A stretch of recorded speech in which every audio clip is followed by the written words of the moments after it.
Hey everybody, so today I'm going to be making this quick video where I walk through what I think is like a secret in a fruity parametric EQ True, because I think many people don't, I've never seen anybody show this trick or use it, but I'm just going to jump right in here. We have a track here called Shiny Desert. I'm just going to play it for you. I released it last year.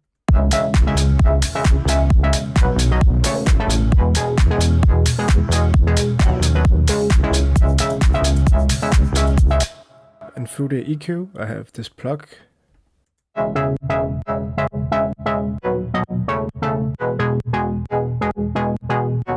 what I'm going to show you is this. I take a new pattern and I just drop it in at the place I want this thing to happen. And this is like an automation, because what you want to do is hit up here in the record button. I click record, but I right click record instead of just clicking. And then I see I have this automation set on and the audio. Then I know it's going to record my automation. And that's the most important thing here. Make sure you have this on. Now I'm going to click record.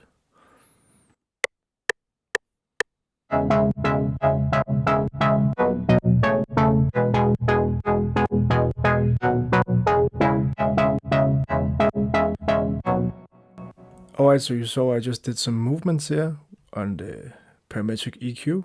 And you can see here, now I'm not doing anything, my hands up here. I'm gonna play.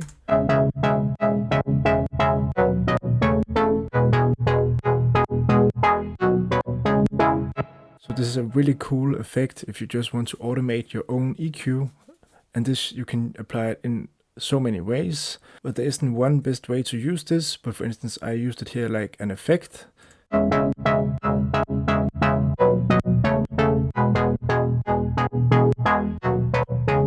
Now I want to make the plug sound more present. So I'm gonna duck the bass every time the plug hits. I'm gonna hit record.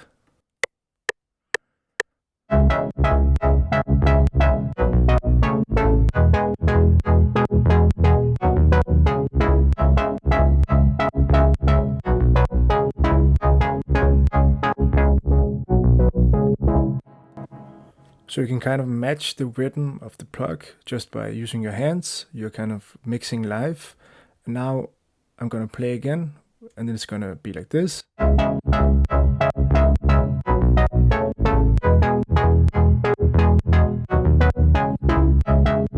So this plug is very much alive between 500 and 1000 Hertz. So that's why I kept it there. And now I can also adjust the bandwidth after I've made this adjustment, so it's just gonna narrow it a bit down.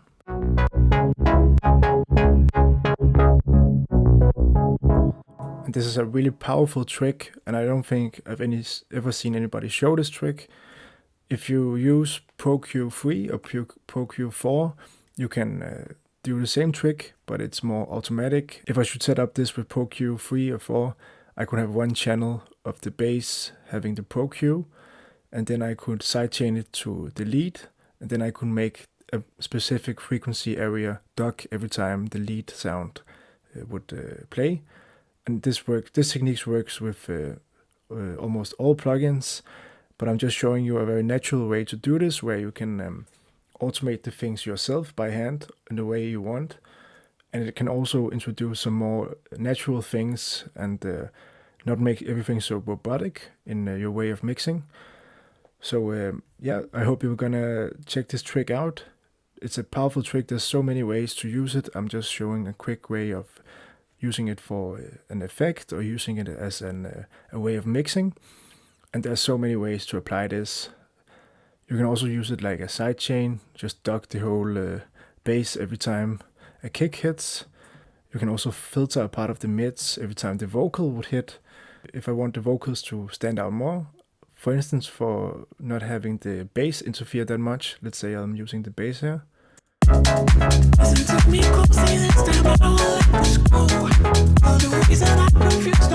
Let's say there's some frequencies around 800 Hertz to 1500 Hertz that I want to duck. Then I do the same trick again, hit record. Listen to me closely this time, I don't let this go. You're the reason I'm confused, now I will lose control. Oh, if you'd open up your eyes and let me know, I think we could be something so good. That was just a quick way to show this, and now it's already automated. I can just play it now, everything I've done. Listen to me closely this time, I don't let this go. You're the reason I'm confused, now I will lose control. And again, you can easily adjust the bandwidth, so it's not taking so many frequencies. Listen to me closely this time, I don't let this go. You're the reason I'm confused, now I will lose control. Oh, if you'd open up your eyes and let me know, I think we could be something so good. I hope you liked this quick video. Let me know in the comments if you've ever heard about this trick, because I've never seen anybody showing it, and it took a lot of years for myself to just discover that you can do this by just right-clicking on the recording button and making sure the automation is on. Yeah, maybe the big plugins don't want you to know this, because there's no reason to use Pro Q3 or 4 for 150 euros if you can just have the built-in parametric EQ from the FL Studio and have the exactly the same technique used, even more fluently. Of course, there may be some details that Pro Q can do, I don't know, but this just makes the work be done. So let me know what you think about this trick in the comments. Like and subscribe the video. I have a list of plugins I like to use in the description. Check out my music and my links. And I also have a website where I offer mixing and mastering services on alanolewnikmusic.com. Thank you. See you. Hey.